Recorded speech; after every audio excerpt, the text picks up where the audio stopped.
The ending of Star Wars Rebels created a big Ezra Bridger plot hole, and Star Wars quietly fixed it after 5 years with no explanation.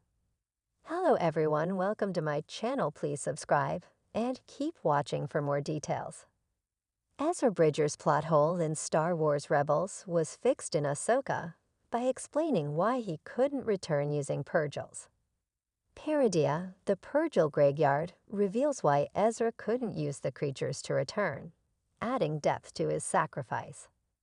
AHSOKA clarified the cost of Ezra's sacrifice, making it clear that he couldn't escape on his own and bringing new meaning to his journey. The ending of Star Wars Rebels created an Ezra Bridger plot hole that lasted for 5 years, until Star Wars covertly fixed it in the AHSOKA TV show. The animated series finale was somewhat controversial, with some viewers saying that Grand Admiral Thrawn and Ezra's exile was a case of deus ex machina. This, however, wasn't the biggest issue with the ending, as the series finale had a much bigger plot hole facing it.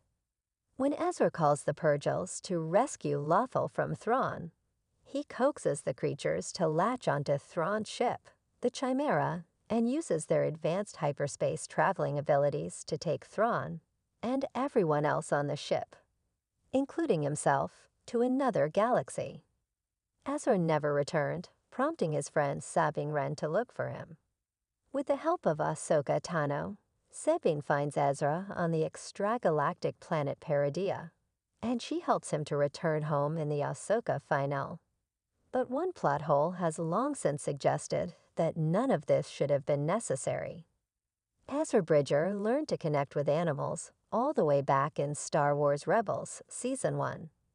In Season 1, Episode 9, Ezra used the Force to connect with and control a group of Fernax. He became particularly talented with this particular Force power and had mastered it by the time of the series finale. This is why he was able to connect with the Purils so well. He had been practicing connecting with animals since very early on in his Jedi training. When it came time to command the Purils, then Ezra had no problem doing so. Considering his ability to communicate with and control the Purils, it seems odd that he never used them to return to the main Star Wars galaxy. After all, he used them to get to Paradia, and there were lots of escape pods and smaller ships on the Chimera. Yet he never stole one and used the Purils to transport himself back. This was a plot hole that Star Wars Rebels never explained, as it didn't have the space nor the reason to just yet. AHSOKA, however, gives a perfect answer to this inconsistency. One of the most striking things about Paradia is its ring system. At first glance, it seems like just a normal ring system. Upon closer examination, however, it's easier to observe that this matter is made of dead Purils.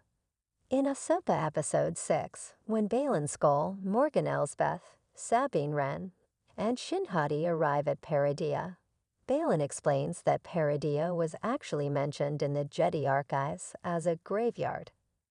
This explains why there were enough Puril bodies around the planet to create an entire ring system. Paradia is the end of the line for Purils. Unless they die somewhere else along their migration route, they will ultimately die in the space around Paradia. While only a few sentences long, this line completely fixes the plot hole that Star Wars Rebels created. Seeing as Paradia is a Puril graveyard, it is a place from which they never return. The Purils who arrive there are too ill to travel back. Even if Ezra could connect with a Puril and ask it to take him back, the Puril wouldn't be able to oblige, making him truly trapped. This not only fixes most, if not all, of the former complaints about the Rebels' finale, but it also brings more meaning to Ezra's sacrifice. While Rebels stated that Ezra using the Purils came at a cost, him being exiled, AHSOKA clarified that cost. It raised the stakes by making it clear that, while Ezra could use the Purils to get to Paradia, he couldn't use them for a return trip. Unlike in Rebels, he couldn't just use his Force powers to fix his situation. He would have never escaped if it weren't for AHSOKA, Sabine, and Thrawn's scheming. This confirmed that Ezra's sacrifice was truly a selfless one, and not something that he was going to get out of on his own. Now Ezra is back home, but two others have made this very same sacrifice to make that possible: AHSOKA and Sabine. With the confirmation that Purgils cannot leave Paradia, Star Wars will have to find another way to explain how AHSOKA and Sabine can possibly make it back to the main galaxy on their own. Another rescue mission to get them would be repetitive with the plot of Season 1, and thus it seems that AHSOKA will continue to make true on this Purgil fix and see that a new escape arises for the two heroines.